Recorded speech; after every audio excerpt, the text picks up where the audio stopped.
Salutations, kings and queens, and welcome back to the Electric Leaf, where it is our goal to assist you with you nourishing your mind, body, and chakras. I wanted to come to you all today and talk about dating in the spiritual community, or dating once you have started your spiritual journey. So I have been successfully dating for about the past year and a half. Now, to date successfully, you must first define success. Success is self-defined. What is it about dating that is your goal? What is it about dating that interests you, and what would make it successful? For me, successful dating is honoring myself no matter what, even if that means that I would be alone. That is successful dating to me. For me, the goal of dating, or the outcome that I'm looking for, is not necessarily to end up in a relationship with that person or with anybody, but is to make sure that all the relationships, intimate, romantic, friendships, platonic, all my relationships, work relationships, every type of relationship is, I feel like the tree is hugging me. Every type of relationship, it allows me the room to honor myself and grow and honor that other person. So we should be allowed to love ourselves fully in the presence of another being who loves themselves fully. So, it just eliminates a whole lot of the hoopla. My tip number one is to never ever give more than you can afford to leave without. Meaning, don't give so much of yourself to a person that you are not committed to in a marriage. Now, marriage can be defined differently as well. So whatever you give a person, make sure that before you give it away, that you can afford to give it. My grandmother used to always tell me, you never loan more than you can afford to give. And that comes down to the same principle when it comes to your emotions. When it comes to our emotions and our memories and the stories about ourselves that we share, don't cast your pearls to swine. Okay? It's so important that you don't cast your pearls to swine, because what is precious to you might not even be of the same value or of the same equivalence to the person that you're giving it to. And so they may not cherish it the way that you did. It may not be received within the same loving energy of which it was given. You're not married yet. All you are doing right now is dating. If you're not ready to have sex with a person, don't have sex with a person. You're just dating. You don't have to give them that much of you. You need to make sure that they're worthy of your gifts, worthy of your presence, before you start giving so much of it. Very, very important. Very important.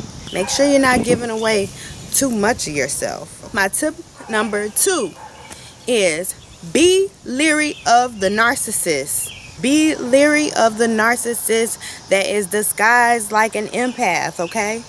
We have a lot of that goes down in the spiritual community. There are some women out here like this too, kings, if you guys are watching these tips.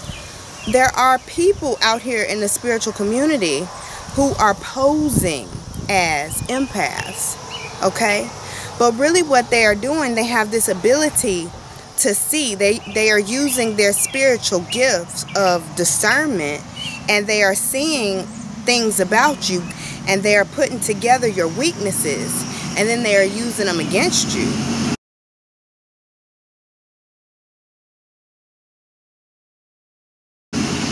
That happens all the time. It doesn't just happen in the spiritual community. It happens out in the regular world. The same things that happen in the regular world when you're dating are the same things that happen in the spiritual world when you're dating.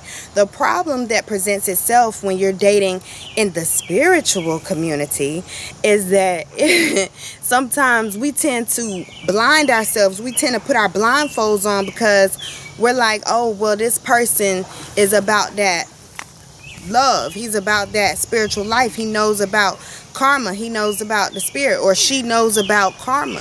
She understands about you get what you give. So everyone in the situation is acting within the realm of Ma'at, but that's simply not true.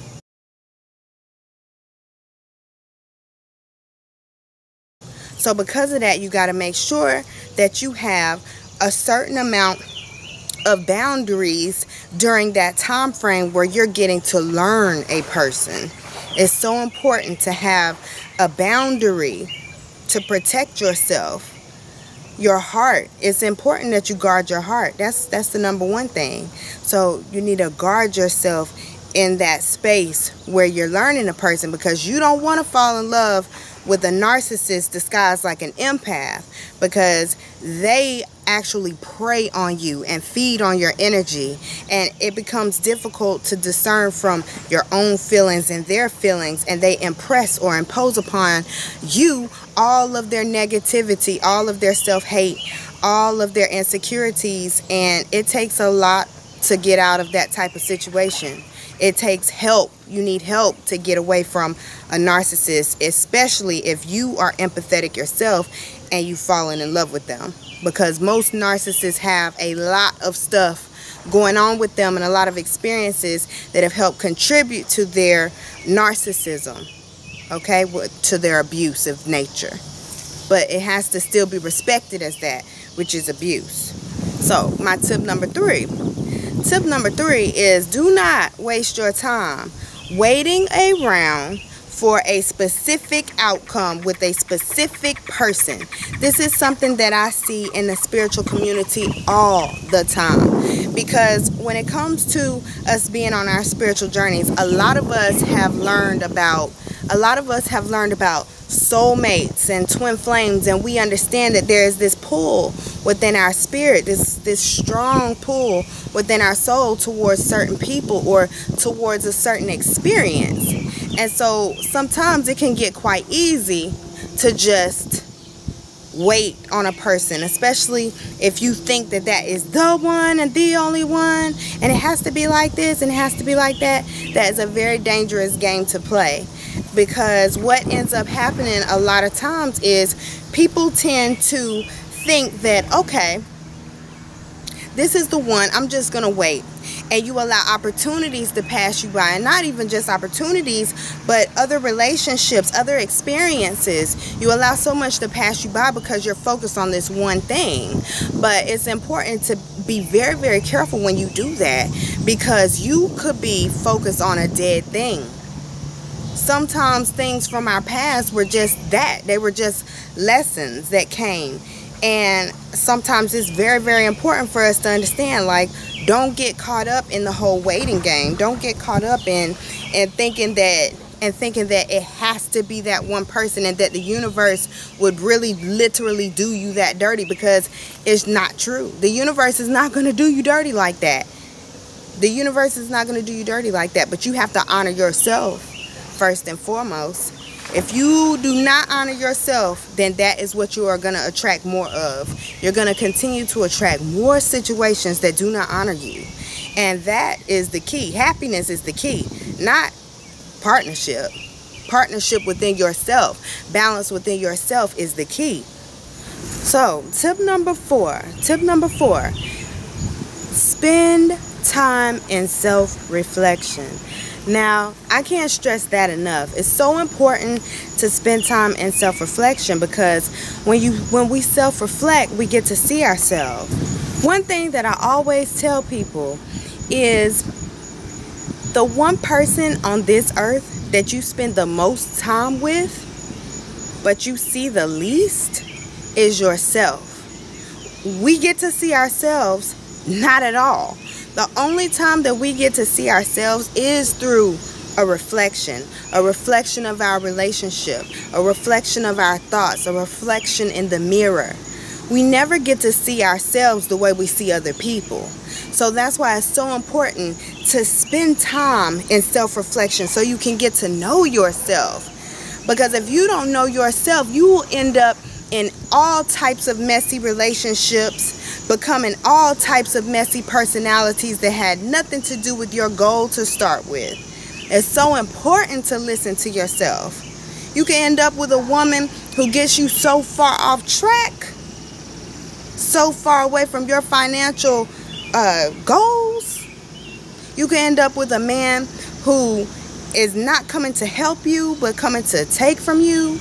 lay on your couch under your air conditioner, driving your car while you at work and not helping with a bill, and maybe even looking at your child in a not so nice way. These are real things that are happening. Okay, it's so important to self-reflect, because the more you self-reflect, the more you're able to recognize your own truth. The more you're able to recognize your own truth, the more you're able to recognize truth, period. So if somebody comes to you with that whole demeanor of, you wonder, maybe, could he hurt my child? Could that man hurt my child? Could that woman hurt my child? You'll be able to see it better. You'll be able to better recognize it, because you recognize your own truth and your own mess and your own BS first. Tip number 5. Do not change your belief system if it doesn't resonate with your soul. Okay? If it doesn't resonate with your soul, don't do it. Let that person go. Enjoy your time alone. Enjoy your time with self. Okay? There's a difference between being alone and being with yourself. Okay? Spend time alone, and spend time recognizing yourself. We're going back to the self-reflection, okay? But know your beliefs, know what you believe and why you believe, and only change it if it's time to. If you realize that you have some belief systems that are not serving your best interest, then you can let them go. But don't just let them go because you want to be with somebody or you want them to be in your world. All company ain't good company. Some people do need to just go. Now, that leads me right on into tip number 6, okay? Tip number 6. Make sure that you are allowed to still value your foundation in the presence of this person. Now, this foundation is your childhood. It's your formal trainings. It's your history, it's your past, it's your religious beliefs that you were brought up in. Okay, be able to respect your foundation. Okay, so my foundation was Christianity. Any man who does not respect that that's where I came from, and they can't appreciate that I am very expansive in the way that my mind works, and I'm a free thinker now, but I respect where I've come from, then that I know right off the bat that that's not the man for me, and that's okay. You know, or another example is I'm a nurse. I'm a nurse, but I believe in a holistic approach to healing the body. So whoever my husband is, whatever partners or relationships that I choose to engage in, that those relationships that I spend my most time with, that those people are able to respect and appreciate my foundation as a nurse. I've been formally trained in that area. So there are so many things about being a nurse that I respect and love. There are things that I didn't like. That's why I left traditional nursing. But I still respect my foundation, because I know why I became a nurse, and I know what being a nurse stands for. I know what it stands for in my heart. And so whoever comes along, I know he's going to respect and appreciate me as a nurse. So that brings me over to tip number 7. Tip number 7 is listen, okay? Listen. It's so important to listen. Listen to what she says. Kings, listen to what the queen speaks about. Queens, listen to what the king speaks about. Listen. My best friend, I was talking to her the other day, and my best friend said, shout out Keisha, hey girl, you know I love you, girl. So my best friend was saying, you know, it's so important to listen to understand. Listen to understand, okay? And it is. I told her, I said, sis, you done said a whole mouthful there.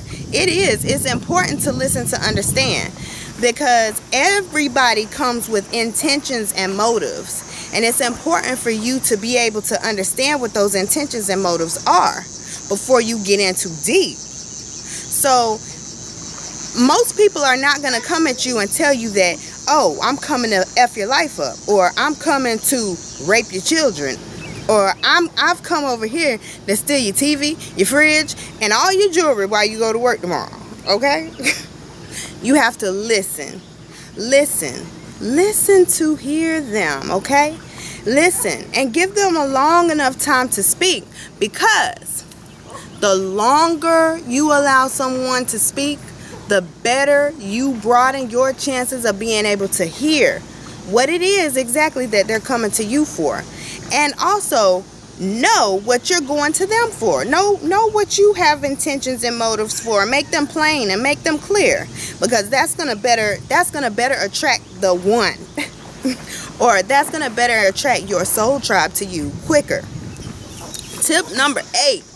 Please, if you don't hear anything else I say in this video, please hear tip number 8, because this one is a real one, okay?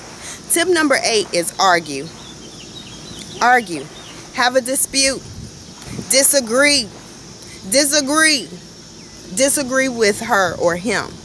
You know, it's so important to know how a person is going to argue with you and how a person is going to express themselves under the difficult energy or under pressure. Because if he's gonna beat your behind, you really want to know that before you start allowing him into your womb space.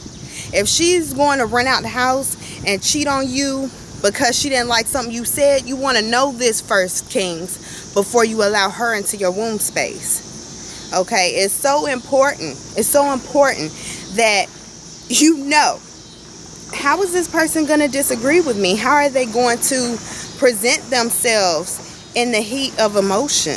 How are they going to express themselves in the heat of anger? How will our chemistry mix when we're both angry or when we're both upset? You need to argue before you have sex with anybody. It's important. It's important, because anger, that's one of those things where when they get angry, it's going to be parts of them that won't be able to hide, and you need to see those. Nobody's perfect, but you want to know what is the worst of you and can I deal with it. My tip number 9 is be yourself. Be yourself. I cannot stress this enough. Be yourself and allow them to be themselves. For me, when I'm chilling around the house, reading or doing whatever I do, or speaking however I speak, I like to be accepted by my family. So same thing goes with a person that I'm dating. If we're around one another and I feel a certain type of way, it's so important for me to speak the truth, because they may or may not agree with my truth, but the truth sets you free. So if the truth allows a person to leave your life, then that's freedom. That's a fact. That's the way it was supposed to be. So let them go. Bless the situation and let it go. Let yourself go. Free yourself. Don't waste your time waiting around or hiding yourself or squashing your voice because you don't want somebody to leave. Some people it's time. Some people need to go. Said that before, and I can't stress that enough. Sometimes it's best to be with yourself, because you got to know that your company is good company. All right? Tip number 10 is ask God. Ask God for the desires of your heart. And don't feel like the desires of your heart are not going to be fulfilled. You've got to know that you know that your desires were put there by the Most High for a reason. Okay? If there is someone that you're meant to be with, you will be with them. All right? The people that you're with right now, you're meant to be with them. Learn to understand yourself through the relationships that you have, and be grateful for the relationships that you have. Even if the only person that calls you every day is your mama, and that's the only person that does, be thankful for that. Be so grateful for that, because where you focus is what grows. So the more you focus on the gratitude of the relationship that you have with your mom, the more great relationships will start to manifest in your life. You must be grateful for what you have. So, yes. And don't be afraid to tell God what you want. Your desires of what a perfect love looks like for you. You don't have to go by what the world tells you that a perfect love is. The world tells you that you're not allowed to be gay. You're not allowed to have anything outside man, woman, child, house, picket fence, dog, whatever. But it's just not true. Love comes in all shapes and sizes. And however you feel your pull going towards, whatever you feel your pull going towards, you talk to God about that thing.